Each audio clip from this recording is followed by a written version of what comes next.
This is GARIS, Masculist MGTOW flyers.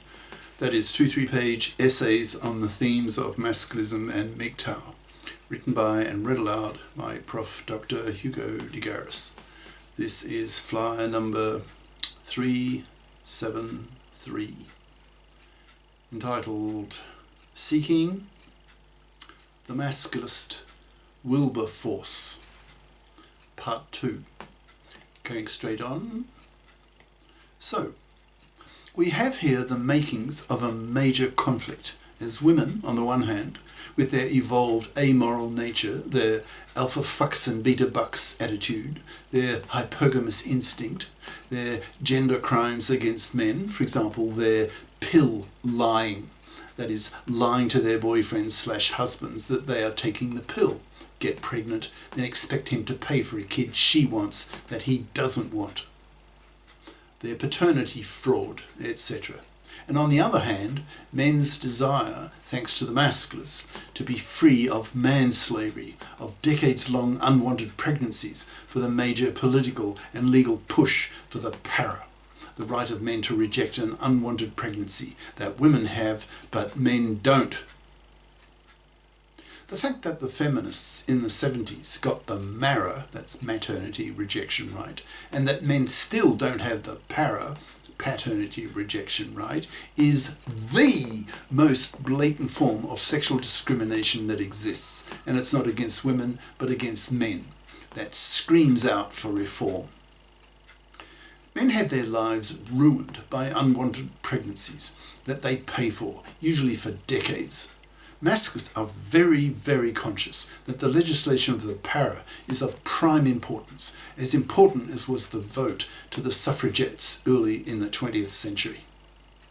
Once men have the para, men's lives will be transformed. They will no longer be manslaved by women. Men will only become fathers once they have made a conscious decision to do so, and will not be tricked into undesired pregnancies by amoral, gender criminal females. Masculists' pressure on women to vote with men for the passage of the para will also increase, since men have a monopoly of their sperm, which they can withhold from young women, forcing women to vote with men for the men-fairing of the gender laws in the divorce courts and for the legislation of the para. Young women today are increasingly panicking at the way that quality men they really want to mate with are increasingly influenced by MGTOW and masculist ideas and refuse to marry and reject paternity due to their hatred of the hypocrisy shown by the fluffy feminists who control the divorce courts. Masculists are becoming increasingly angry and hateful towards these fluffy feminist hypocrites who are seen by masculists as indirect genociders, since these fluffy feminists are indirectly wiping out whole populations because they have made divorce and hence marriage and paternity so toxic for men that in many countries now 2/3 of young men refuse to marry and have kids, especially the quality men, whose superior intelligence allows them to absorb masculist ideas more quickly, and hence are the first category of men to reject marriage and paternity, thus terrifying the young women who, with increasing desperation, really want to mate with such men, simply because these men are alphas. Women evolved to want to mate with alphas, but the alphas are the first to go MGTOW and masculist, putting powerful moral pressure on women to fip up or be spat at for being evil, sexploitative, disgusting manslavers as vermin. Thus the battle lines in the coming sex war regarding the legislation of the para are drawn. As the masculist message gets out to the general public, thanks to its uptake by the journalists spreading masculist ideas to the billions, then these battle lines will only be drawn more clearly with ever-growing passion and heat. Now, I can turn to the title of this flyer, that is, the need for a masculist champion, some masculist who is prepared to devote his life to the passage of the para, so that men can be freed to a large extent from manslavery, so that women cannot trap men into unwanted pregnancies and decades-long payment for children they never wanted in the first place. This masculist champion would probably have to be a lawyer and a politician, and preferably a gifted and inspiring orator, capable of intellectually and emotionally stirring his public towards the passage of the para, that is, a 21st century Masculist Wilberforce.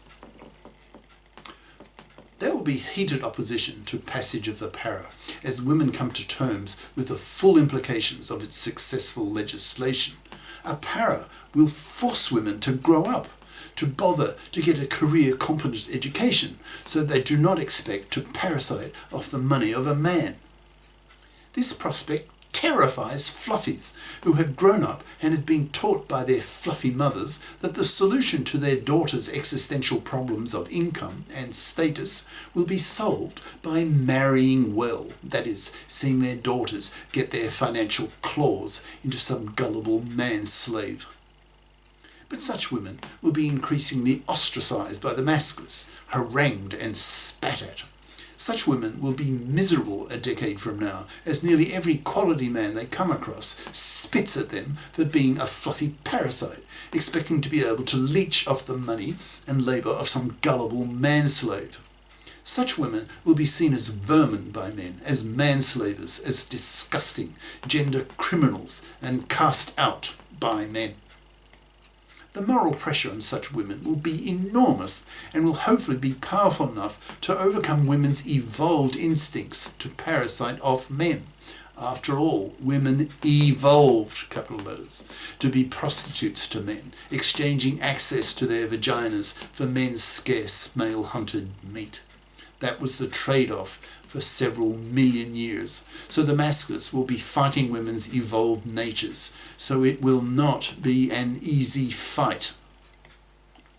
I see my own role in the above as trying to put the idea of leading the political push for the legislation of the para into the head of some future masculist Wilberforce, who will be inspired by the challenge and the enormous implications of the goal, who then chooses to devote his life to achieving the passage of the para. I see that as masculist ideas mature and crystallize, the major fight of the masculists will be the fight for the para, which in a way is historically similar to the realization of the early feminists in the 1800s, that so many of their demands for equality for women would be met if only women had the vote, so that women could decide for themselves what was good for women in terms of political power, forcing the politicians in typical democratic style to pass legislation that the majority wanted. A similar reasoning exists for the masculists. Some MGTOWs use the argument that the masculist push for the men-fairing of the gender laws is a waste of time, since women today are 51% of the voters, and that more women vote than men, so that today's gender politicians will always give women what they want, that is, serving the ginocracy. Because to fail to do so would result in a female bloc voting of the offending politicians out of office. The fault with the above logic of the MGTOWs is that it is possible to get women to vote with men in favour of the men-fairing of the gender laws, especially the para, the men-fairing of the divorce courts, etc., by threatening women with babylessness if they don't vote with men for the men-fairing of the gender laws. Men have a monopoly of their sperm, so can threaten women with babylessness by withholding their sperm from young women, forcing young women to become crazy due to their inability to get pregnant with quality men. The MGTOWs and masculists can figuratively hold a knife to the throats of women, threatening them with babylessness, as well as to the throats of the gender politicians, threatening them with population crashes and even complete annihilation of whole populations if the gender politicians don't men-fair the gender laws. This future masculist Wilberforce will need to be a master politician to be able to implement the above political strategies in favour of the passage of the para and other men-faired gender laws. I hope that this future masculist political legal genius is already alive. The theory is already in existence. That is, the Marxes of the Masculist and MGTOW movements already exist. What the Masculist movement really lacks at the present time is its Lenin, its Moses, who will lead his masculist flock, that is half the earth's population, into a new freedom for men, free from being oppressed by unwanted pregnancies and forced to pay for kids they don't want.